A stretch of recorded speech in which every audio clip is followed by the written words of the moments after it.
buhay ay puno ng pag-asa. At sa bawat pagtatapos ng gabi, ay nag-aabang ang bagong pag-asa sa umaga. Kahit kaano kahirap ang mga pagsubok na ating kinakaharap, palaging may pagkakataon para sa bagong simula at pag-asa. Ang buhay ay puno ng mga pagbabago at mga pagkakataon na magdudulot ng positibong pag-usbong, na nagpapaalala sa atin na kahit sa mga pinakamahirap na oras, may pag-asa at liwanag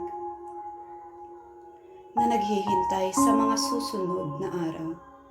Ang bawat takip silim ay nagdudulot ng pag-asa na ang buhay ay magpapatuloy at magiging mas maganda.